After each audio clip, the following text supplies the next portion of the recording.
বিশ্বের যে কোনো প্রান্তে আইফোন নামটা শুনলেই চোখের সামনে ভেসে ওঠে আভিজাত্য আর প্রযুক্তির এক নিখুঁত মেলবন্ধন।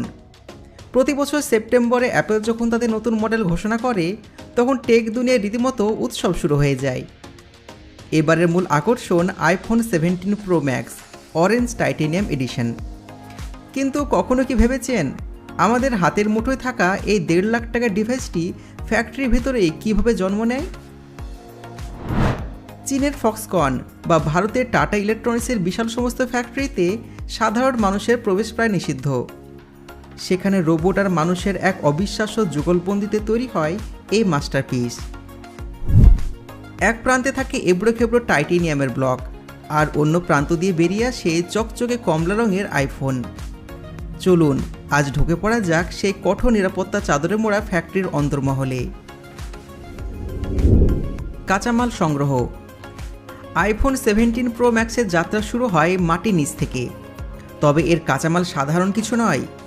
অ্যাপল এবার ব্যবহার করছে গ্রেড 5 টাইটেনিয়াম, যা সাধারণত মঙ্গল গ্রহের রোভার বা যুদ্ধবিমান তৈরিতে ব্যবহার করা হয়। এই ধাতুটি স্টিলের চাইতে শক্ত, অথচ ওজনে অ্যালুমিনিয়ামের থেকে হালকা। বিশ্বের বিভিন্ন খনি থেকে উচ্চমানের টাইটেনিয়ামের আকরিক সংগ্রহ করা হয়। সবপ্রথমে এটা মেটাল রিফাইনারিতে পাঠানো হয়। সেখানে প্রচণ্ড তাপে গলিয়ে এগুলোকে বড় বড় টাইটেনিয়াম রড বা ব্লকে পরিণত করা হয়। ফ্যাক্টরি গেটে যখন এই ট্রাকগুলো এসে দাঁড়ায় তখন বোঝার উপায় নেই যে এগুলো কিছুদিন পর বিশ্বের সবচেয়ে দামি ফোনে পরিণত হবে। ফ্যাক্টরির প্রথম ধাপে এই টাইটেনিয়ামের রডগুলোকে পাঠানো হয় সিএনসি মেশিন ইউনিটের কাছে, যেখানে কম্পিউটার নিয়ন্ত্রিত ড্রিল মেশিনগুলো কাজ করে। টাইটেনিয়াম অত্যন্ত শক্ত ধাতু, তাই একে কাটা বা শেপ দেওয়া খুবই কঠিন।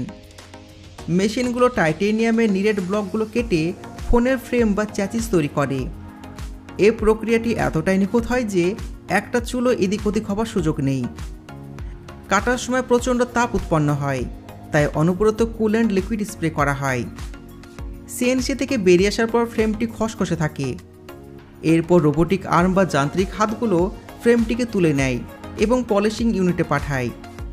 সেখানে ন্যানো টেকনোলজি স্যান্ড ব্লাস্টিং ব্যবহার করে ফ্রেমটিকে আয়নার মতন মসৃণ করা হয়। আইফোন 17-এর বিশেষত্ব হলো এর নতুন অরেঞ্জ টাইটেনিয়াম কালার। কিন্তু টাইটেনিয়ামের সাধারণ স্প্রে পেইন্ট ব্যবহার করা যায় না, কারণ তা উঠে যাবে। অ্যাপল এখানে ব্যবহার করে ফিজিক্যাল ভ্যাপার ডিপোজিশন বা পিভিডি কোটিং প্রযুক্তি। পলিশ করা ফ্রেমগুলো একটা বিশাল ভ্যাকুয়াম চেম্বারে বা বায়ুশূন্য ঘরে ঝোলানো হয়। সেখানে নির্দিষ্ট গ্যাস এবং বৈদ্যুতিক চার্জ প্রবাহ করা হয়। এই প্রক্রিয়ায় রঙের কণাগুলো বাষ্প হয়ে টাইটেনিয়ামের অণুর সাথে রাসায়নিকভাবে মিশে যায়। এটি কোনো আলগা প্রলেপ নয়, বরং মেটালের অংশ হয়ে যায়।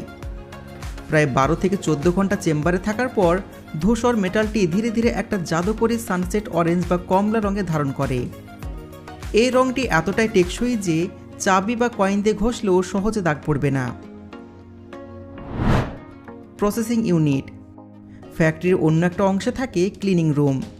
এখানে বাতাসের ধূলিকণা নিয়ন্ত্রণ করা হয়, কারণ ধুলোবালি ইলেকট্রনিক্সের বড় শত্রু। কর্মীদের পুরো বডি সাদা স্যুটে ঢাকা থাকে।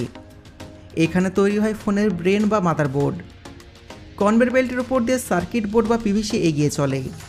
রোবোটিক মেশিনগুলো চোখের পলকে হাজার হাজার ছোট ক্যাপাসিটার, রেজিস্টার এবং আইসি বসাতে থাকে।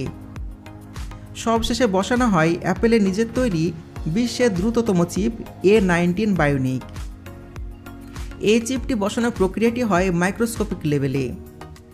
এরপর মাদারবোর্ডটি অরেঞ্জ টাইটেনিয়াম ফ্রেমের ভেতর খুবই সাবধানে স্থাপন করা হয়। ক্যামেরা মডিউল ও ব্যাটারি সংযোজন। আইফোনের সবচেয়ে বড় এবং জটিল অংশ হলো এই ক্যামেরা। 17 প্রো ম্যাক্সের বিশাল ট্রিপল লেন্স ক্যামেরা মডিউলটি আলাদা একটা ইউনিটে অ্যাসেম্বল করা হয়।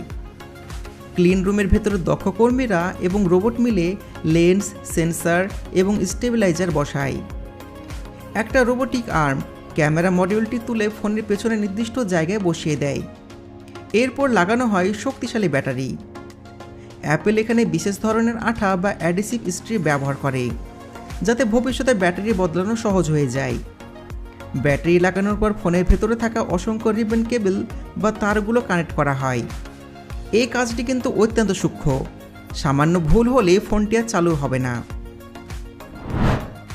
Display assemble and waterproofing. ফোনের সমস্ত পার্ট বসানো শেষ হলে লাস্টে আসে ডিসপ্লে লাগানোর পালা। আইফোনের ডিসপ্লে বা সিরামিক সিল গ্লাসটি বিশেষ শক্তিশালী। এই ডিসপ্লে লাগানোর আগে ফোনের বর্ডারে একটা বিশেষ ওয়াটারপ্রুফ সিল বা রাবারের আস্তরণ দেওয়া হয়। রোবট ডিসপ্লেটিকে ফ্রেমের উপর নিখুঁত মাপে বসিয়ে দেয় এবং প্রচণ্ড চাপ বা প্রেসার প্রয়োগ করে।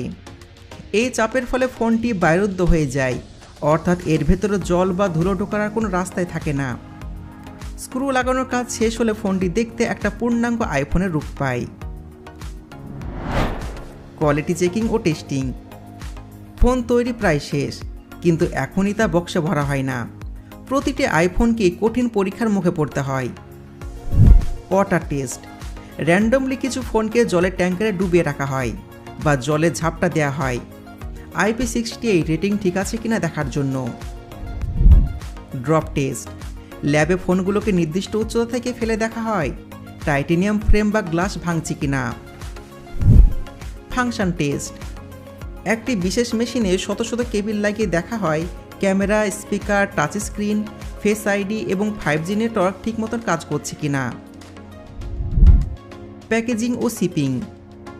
সমস্ত পরীক্ষায় পাশ করার পর ফোনগুলোকে চূড়ান্ত পলিশিং করা হয়। এরপর চলে যায় প্যাকেজিং লাইনে। অ্যাপেলের সেই বিখ্যাত সাদা বক্সের নিচের অংশে সব প্রথমে চার্জিং কেবল এবং ম্যানুয়াল রাখা হয়। তারপর খুব সাবধানে রাখা হয় চকচকে orange titanium iPhone 17 pro max. Automatic machine বক্সের ঢাকনা এমনভাবে লাগায় যাতে খুলতে গেলে বাতাস বাঁধার কারণে সেই প্রিমিয়াম স্লাইড অনুভূতি পাওয়া যায়। বক্সের গায়ে পেছনে সিল লাগানো হয়। এরপর প্যালেট বোঝাই হয়ে এই বক্সগুলো এয়ারপোর্টের দিকে রওনা দেয়। এইভাবে টাইটেনিয়ামের একটা সাধারণ ব্লক ফ্যাক্টরির মহাযজ্ঞ শেষ করে হয়ে ওঠে আপনার পকেটের স্ট্যাটাসের সিম্বল।